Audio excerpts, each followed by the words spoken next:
Well, hi, everybody. I'm your host, Jay Jennings, here at the Horror Museum in downtown Transylvania. And we have another great podcast for you today. And we're going to be discussing a Karloff Lugosi collaboration. And the person who joins me, and as we discuss everything Universal, is the one and the only Courtney Joyner. This is the two icons that we honor the most. This is a show I've been waiting to do where we get to talk about one of our two favorites, Boris Karloff and Bela Lugosi. I think they did about 8 collaborations, if I'm not mistaken. Because what's funny is even though in The Raven, Lugosi is the star, Karloff is top billing. Go figure that one out. I'll show the usual screenshots and give little synopses, and Cord will give inside scoops. And it's my favorite Lugosi film. And I've made it known to anyone who's known me growing up, is just one classic line after another with the words torture and murder, and I tell torture from you. So I'm actually going to try to fit in some Lugosi lines during this review of this film. Some people put it as a nice double feature with The Black Cat, which you could do. But I think the film stands on its own. It is Lugosi's tour de force. I mean, there's no two ways about it. Karloff gets top billing because at the time he was hot, so he was Karloff.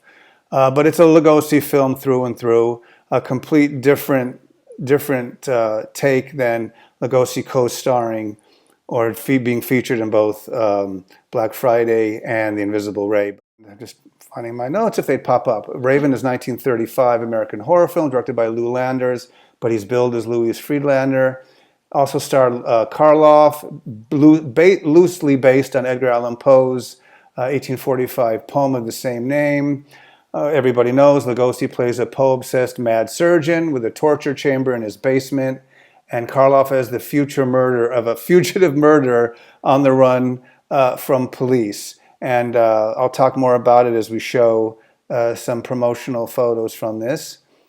They literally never stand together like that in the film, but it's just so cool to see. The story goes that Jean Thatcher, played by the lovely Irene Ware, is injured in a car accident. Her father, Judge Thatcher, Samuel Hines, and her beau, Jerry, played by Lester Matthews, implore retired surgeon Dr. Richard Volin Lugosi to perform a delicate operation to restore her health. But he's insensitive to human suffering and refuses to help. But a personal visit from the judge, who tells him that the opinion of Volin's former hospital colleagues, that only he has the brilliance to do it. Then he convinces him to do it. He saves her life. She's obviously very grateful. Let me show some other photos. And let's see here. You see Lugosi as the obsessed with that great shot of him holding the Raven.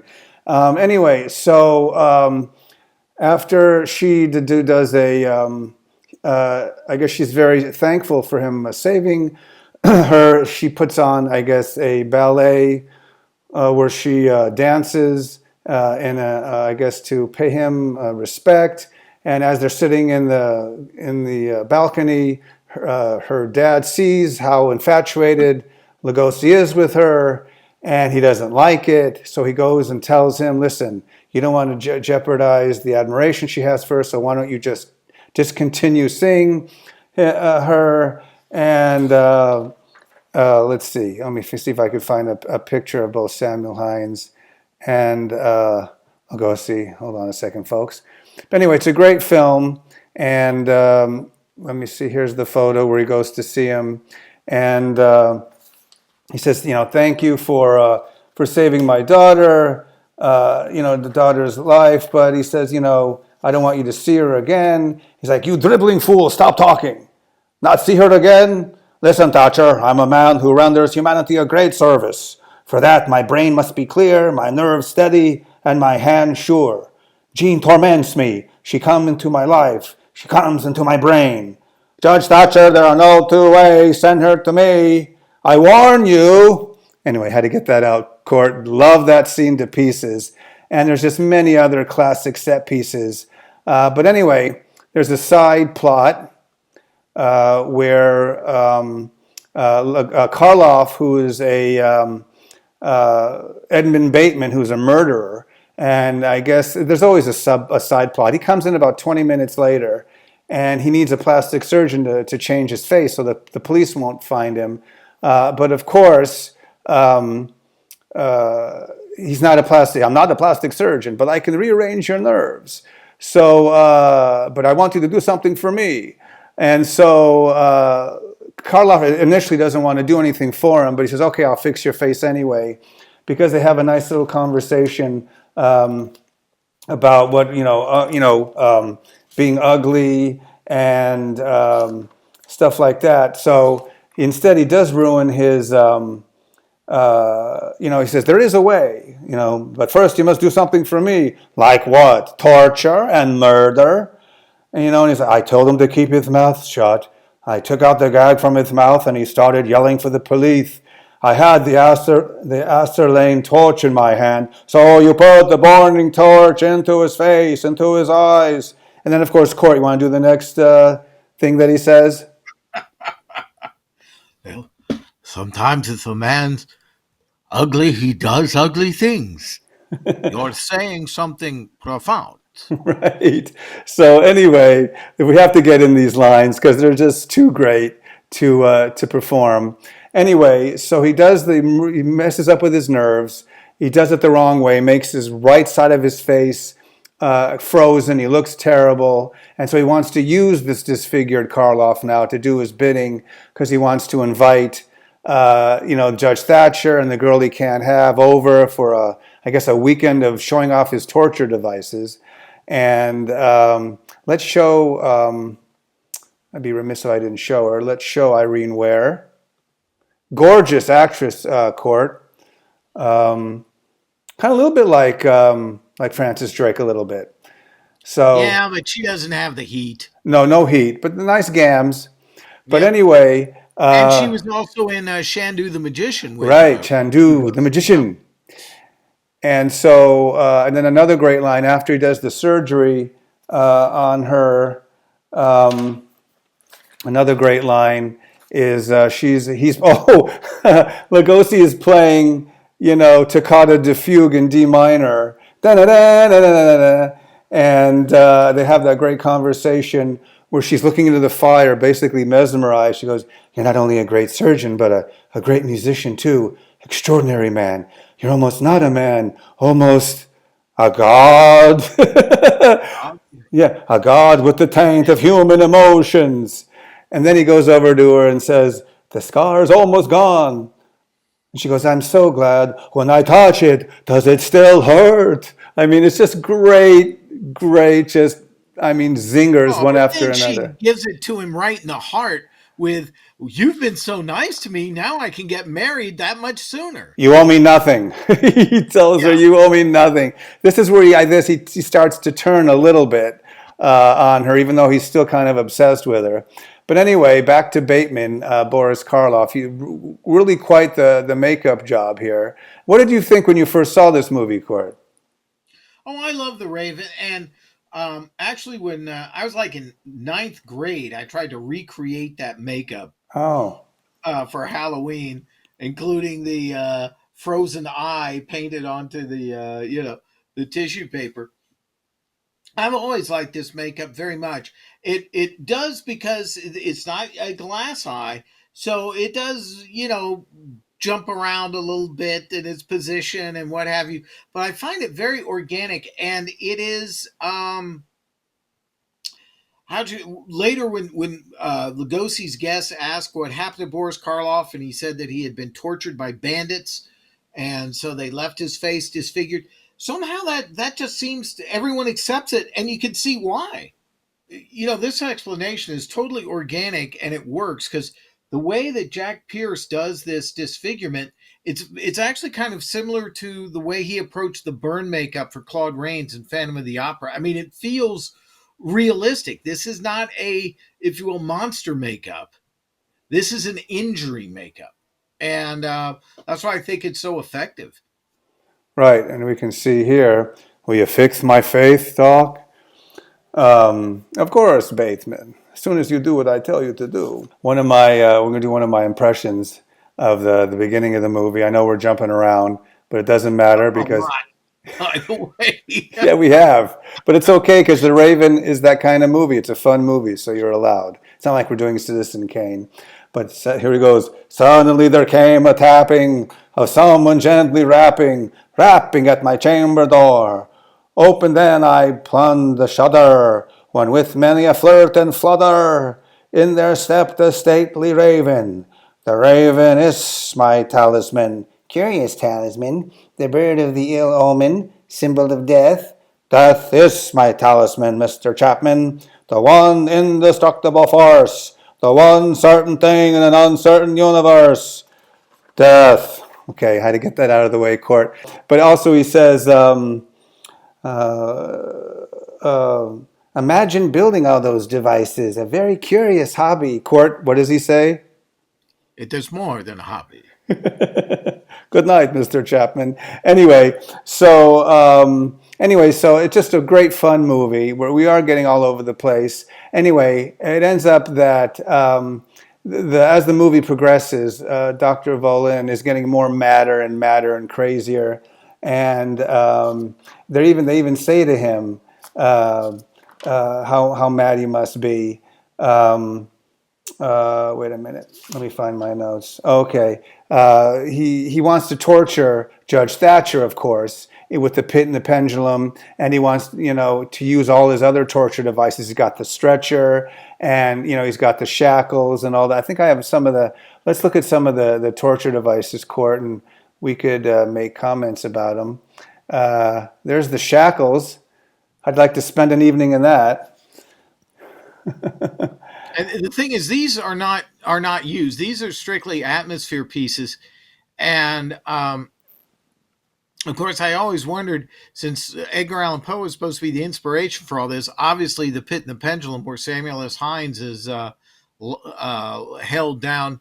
But I don't remember an elevator room or the room that comes together in Edgar Allan Poe any place. Maybe I just haven't read enough. Right. No, I think somewhere there might be, but I think the whole point was just torture devices. There's the rack, of course, and then you were talking about the pit and the pendulum that is really the star of the show. Outside of that room that does close in, because how many movies had that where the room closed in and the elevator that goes from one room to another. Well, that's in another film, Court. Isn't that another horror No, that's film? this movie. Oh, okay. I think there's some other film too, and I don't know if it's a horror film where they're in a big hotel or a big mansion, and the rooms kind of rotate. It's another film as well that'll come to me in another time. But there's the pit and the pendulum, and he puts Samuel Hines on it to torture him. And what are you trying to do to me? Torture you?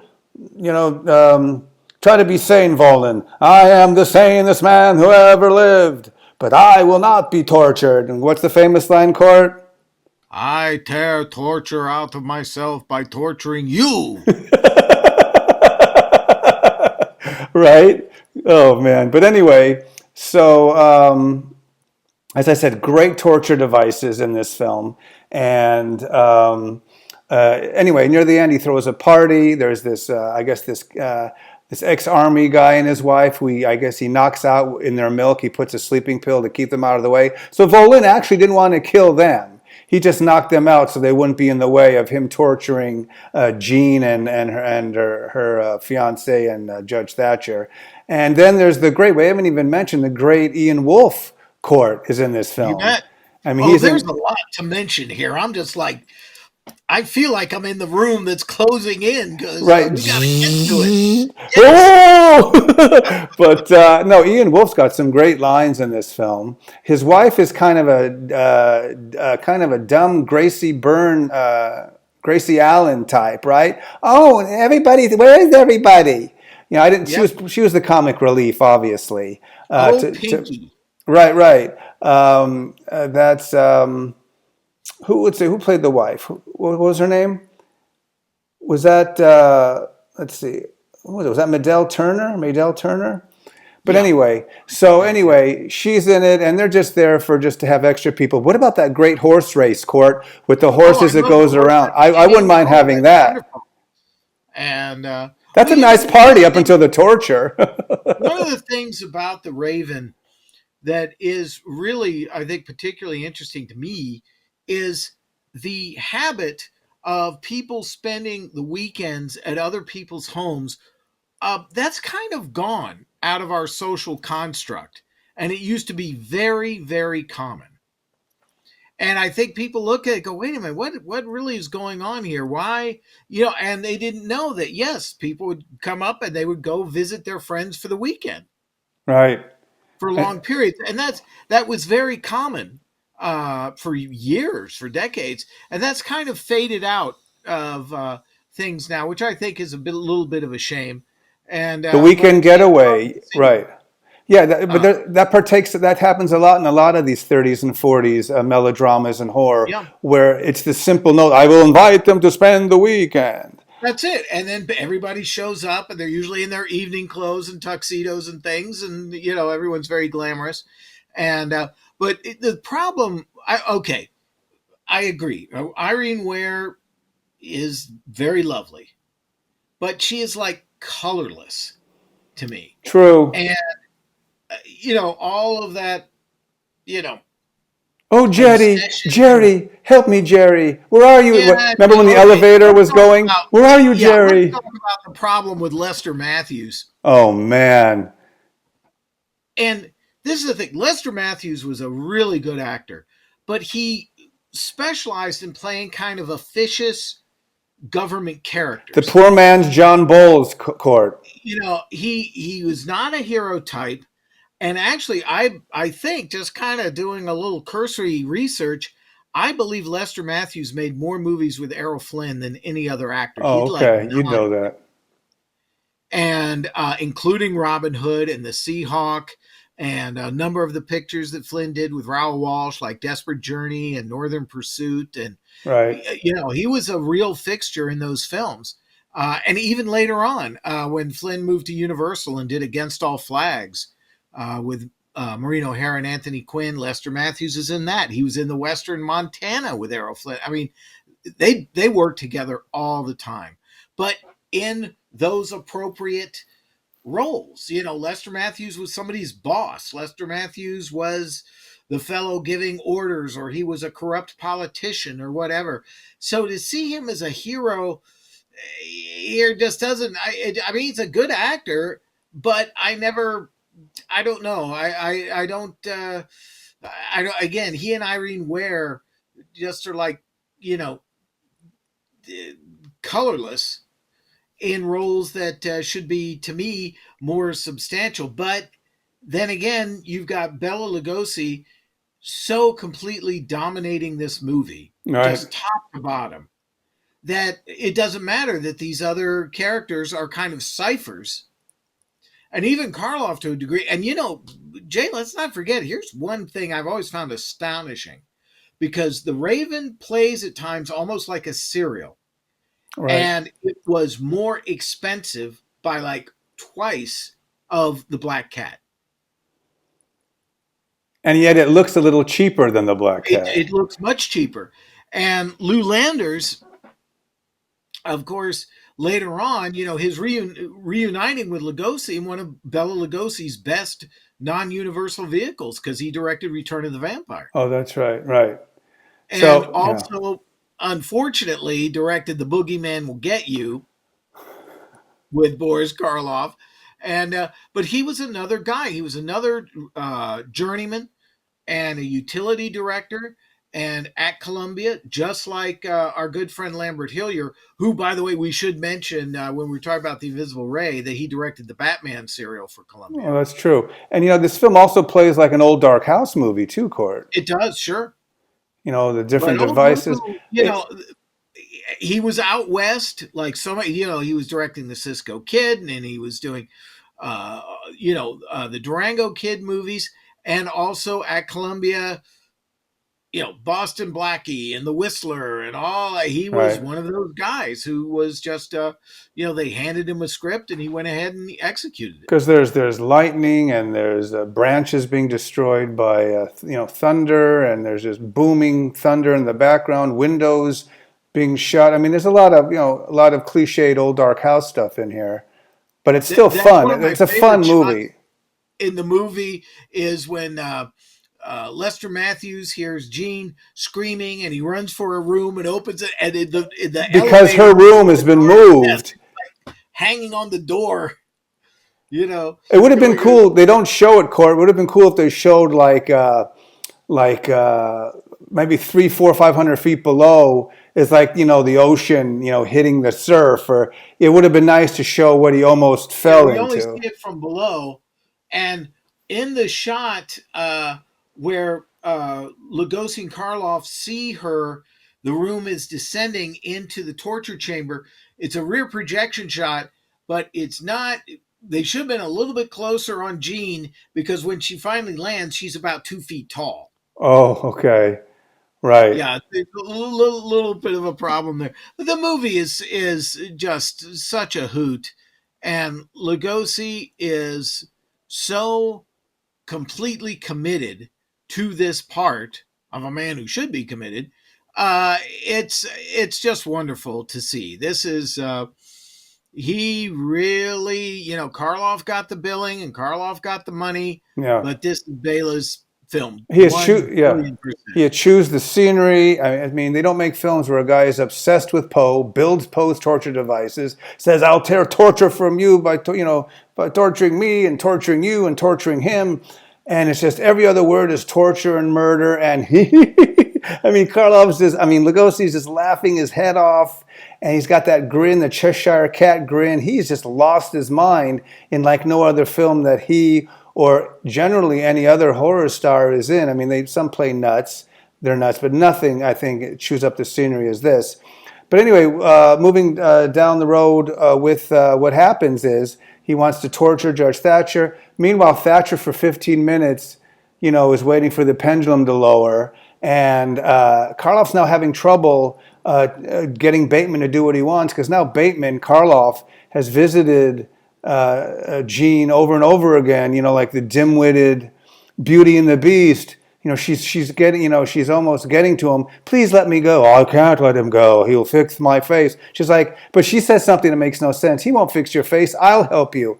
Well, how are you going to fix my face? So it grows on. It's that Beauty and the Beast thing, which to me is the downfall of the evil anti-hero because his sidekick always falls for you're not going to kill her. Is she going to be crushed too? Yes, I'm going to crush her. No, you can't crush her. Screw my face. I'm going to save everybody.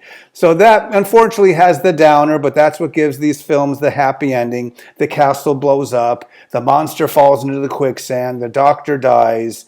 The mad genius also gets his comeuppance. The bad guy never wins in all these old Universal horror films. So anyway, long story short, he's going to give as a wedding gift.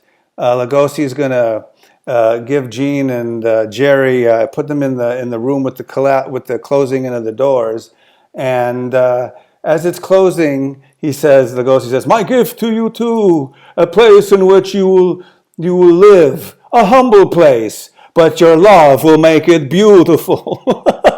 Yep. Just a great line. I mean, the writer of this, who's the writer again, Court? I forgot. Sidney Boehm. Wow, the dialogue just moves and it's just great one-liners.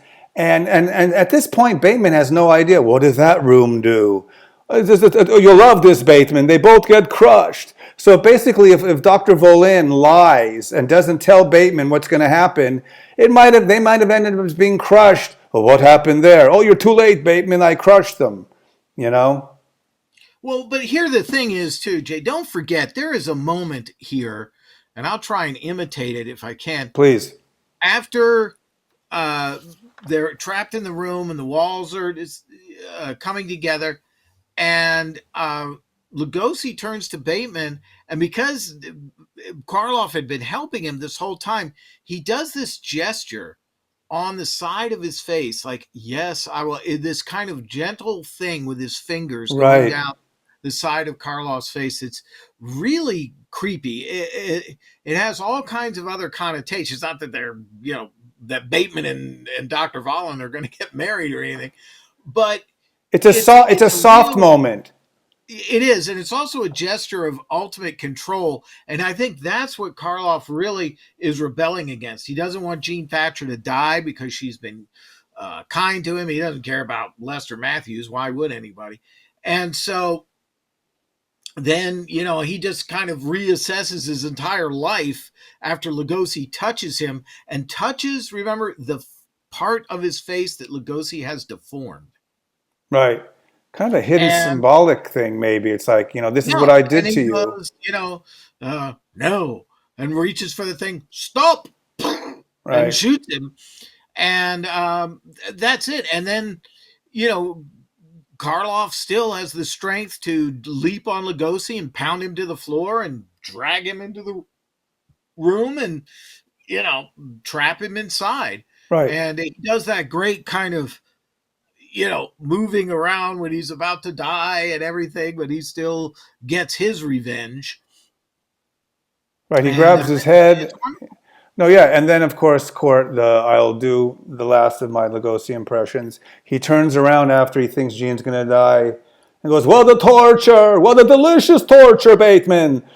Greater than Poe. Poe only conceived it. I have done it, Bateman. Poe, you are avenged!" And that's just one of the greatest lines in horror movie history. And he's just lost it. I mean, look at that photo. I mean, try to find another. I mean, yeah, you got Dr. Frankenstein, alive, alive, but I mean, Poe, you are avenged, and he just has lost it. And it's just a great scene in the annals of horror history, Court. And here is one of the great ironies of all of this. Lugosi's over the top performance and the discussion of sadism, the display of sadism, and everything else played a major role in the British banning horror films. They Right, particularly targeted this movie. So Bela Lugosi put himself out of work for almost 3 years because of this film. right. Films. This you're right about that. This was the film. This really was the movie that zapped him.